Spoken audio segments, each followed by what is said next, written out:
Assalamualaikum warahmatullahi wabarakatuh. Salam sehat selalu, salam TPMDS dimanapun berada. Sobat-sobat TPMDS dimanapun berada, ini ada informasi terbaru yaitu tentang lini masa tahapan rekrutmen CASN tahun 2022 untuk P3K tahun 2022. Nah, sebelum itu ya sobat-sobat semua, di sini seperti biasa untuk mendukung dari program pemerintah tentang digitalisasi sekolah, yaitu para Bapak Ibu guru bisa mendownload aplikasi yang sangat bermanfaat sekali di sini untuk mengajar secara online ya. Nah, aplikasi ini bisa kalian download di Play Store ataupun klik link di deskripsi di bawah ini. Aplikasi Teachmin ini sangat bagus sekali untuk generasi ke depan bagaimana mengelola kelas, yaitu kelas online. Ngajar online jadi lebih mudah pakai Teachmin. Aplikasi ngajar yang mengerti kebutuhan pengajar. Mau ngajar apapun, gratis! Yuk, download Teachmin di App Store dan Play Store sekarang. Gratis! Selanjutnya di sini kami dapat dari rapat DPR RI dan Kemenpan RB, yaitu Komisi 9. Nah, di sini dari Komisi 9 DPR RI dengar pendapat dengan Direktur Jenderal Bina Keuangan, Pembangunan Daerah, Kementerian Dalam Negeri atau Kemendagri, kemudian Direktur Jenderal Tenaga Kesehatan Kementerian Kesehatan RI, dan Direktur Jenderal Anggaran Kementerian Keuangan RI, serta Deputi Sumber Daya Manusia Kementerian Pendayagunaan Aparatur Negara dan Reformasi Birokrasi RI, yaitu Kemenpan RB.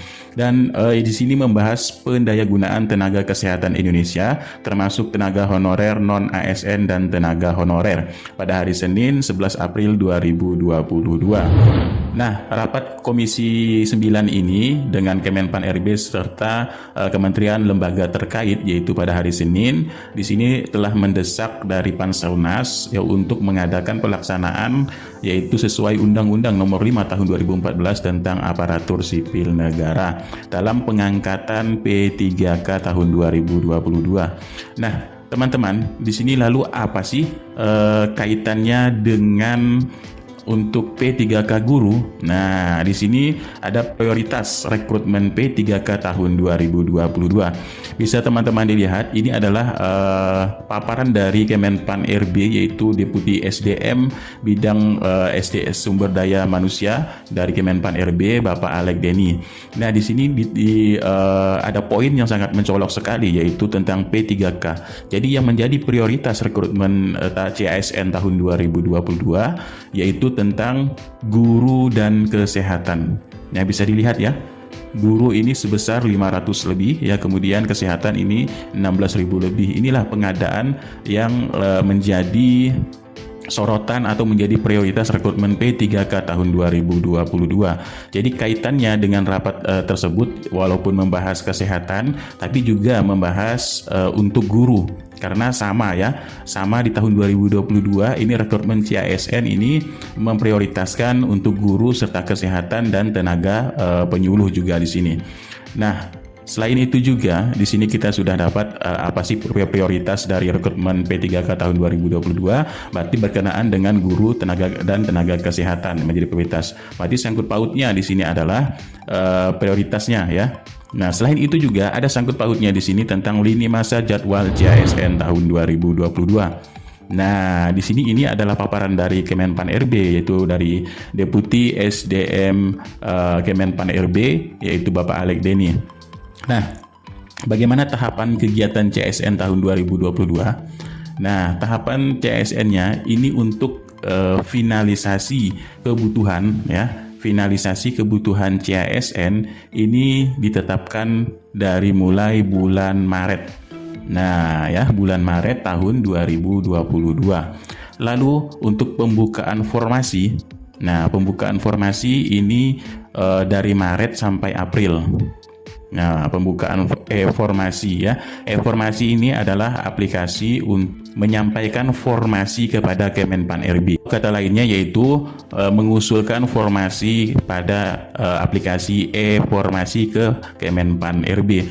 Lalu selanjutnya di sini adalah untuk validasi usulan formasi. Ini baik kesehatan maupun guru ya, sama ini ya, kegiatan tahapan rekrutmen CASN-nya. CASN itu ada P3K guru, P3K penyuluh, P3K tenaga kesehatan juga.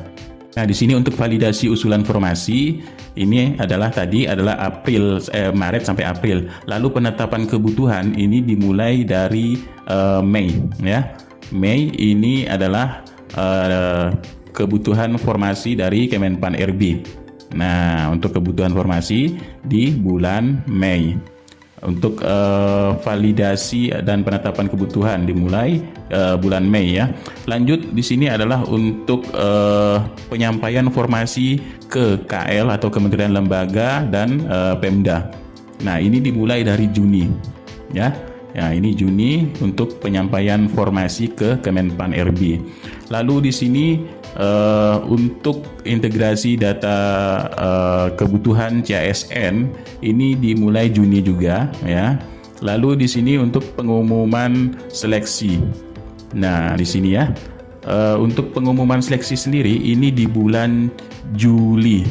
Ya, bisa dipastikan di sini dari lini masanya tahapan seleksi rekrutmen CSN 2022, pengumuman seleksi P3K guru atau non guru ini dilakukan bulan Juli. Nah, bulan Juli ya. Untuk pendaftaran, untuk pendaftaran SSCASN pada aplikasi di BKN SSCASN di sini bulan Juli juga untuk pendaftaran, dan pelaksanaannya juga di bulan Juli.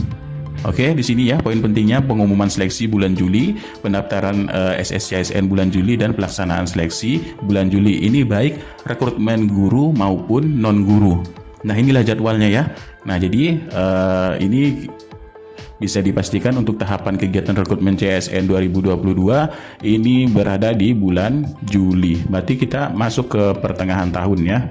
Nah, itulah serangkaian lini masa jadwal CSN tahun 2022.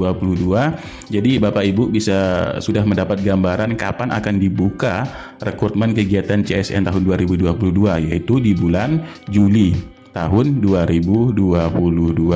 Nah, selain itu juga, ini juga ada informasi dari Sekretaris Dirjen Guru dan Tenaga Kependidikan, yaitu Ibu Nunu Suryani. Ini memposting di Instagramnya, yaitu katanya di sini pada hari ini RDP Panja Formasi GTK tahun 2022 bersama Komisi 10 dengan Dirjen GTK. Jadi di sini RDP ini katanya bisa disaksikan pada TV Parlemen. Nah, dari RDP ini dihadiri oleh seluruh kementerian, lembaga terkait dalam pengambilan keputusan seleksi P3K. Jadi bukan Kemendikbudristek katanya satu-satunya pengambil kebijakan. Ada BKN, Kemenpan RB, Kemenq, Kemenak, dan Kemendagri. Nah, di sini dari pejabat Kemendikbudristek, Dirjen GTK Kemendikbudristek, yaitu Bapak Iwan Syahril, sudah menegaskan dalam rapat tersebut, yaitu Bapak Iwan Syahril mengungkap dana gaji P3K tahun 2021 ini masih tertahan di daerah katanya.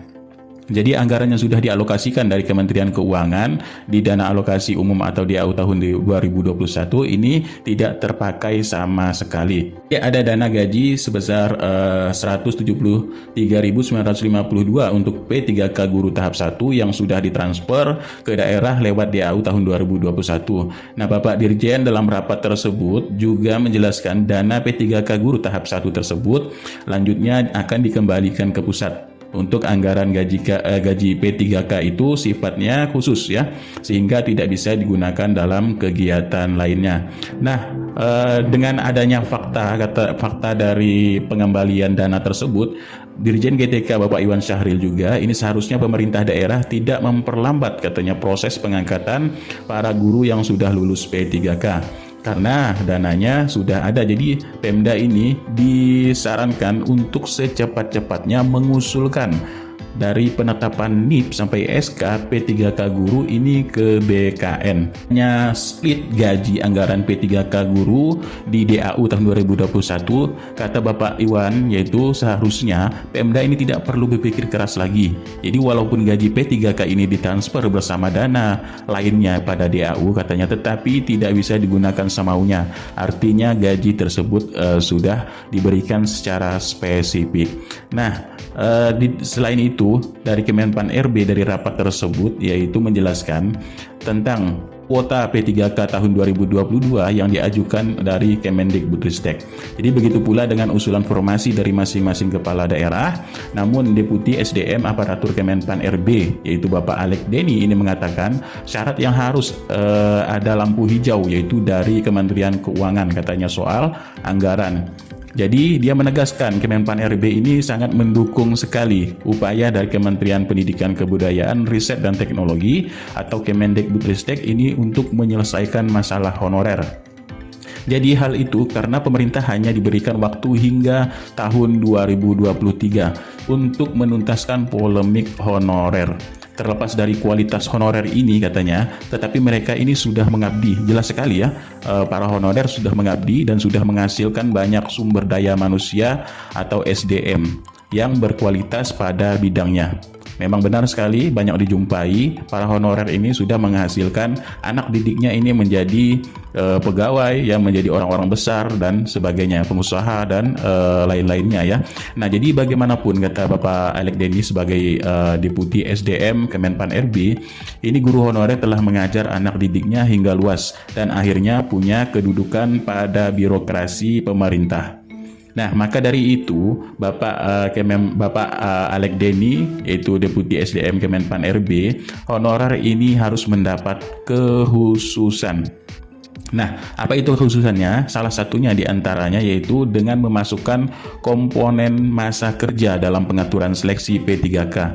Jadi Permenpan RB pengadaan tahun 2022 ini masih dalam tahap harmonisasi. Jadi katanya kami akan berupaya semaksimal mungkin memberikan solusi terbaik bagi para guru honorer, terangnya. Nah, Bapak Alek Deni sebagai selaku SDM Aparatur Kemenpan RB di sini menegaskan sudah berkoordinasi juga dengan Kemendikbudristek ini tentang masalah masa kerja. Masa kerja ini mendapat prioritas lebih yaitu yang mengajar di atas 3 tahun. Kalau sudah 3 tahun ini tetap ya menjadi prioritas dan akan ya bisa dikatakan ini akan bisa diluluskan kalau sudah mencapai syaratnya hanya mencapai passing grade. Bahkan yang sudah mencapai passing grade kemudian tidak dapat formasi ini yang paling lagi akan diprioritaskan menurut dari masa kerja. Nah, siapa sih masa kerja yang paling lama di sini? Masa kerja kalau dilihat dari data ya, biasanya yang paling lama itu adalah yang THK 2, baru yang non THK. Tapi biasanya ada juga ya yang non THK 2 ini mengajarnya paling lama, tapi secara secara rata-rata ya, biasanya yang mengajar lama ini adalah yang THK 2 dan non THK 2 yang memang betul-betul mengajar yang sudah lama ya, lebih sekali ada lebih dari 3 tahun. Nah, seperti itu. Oke, sekian, terima kasih informasinya, mudah-mudahan ini sedikit bermanfaat. Jika ini bermanfaat, mohon doa dan dukungannya selalu kepada sobat-sobat TPMDS semua agar kami dapat memberikan informasi lebih lagi untuk P3K guru ke depannya. Sekian, terima kasih, billahi taufiq wal hidayah. Wassalamualaikum warahmatullahi wabarakatuh.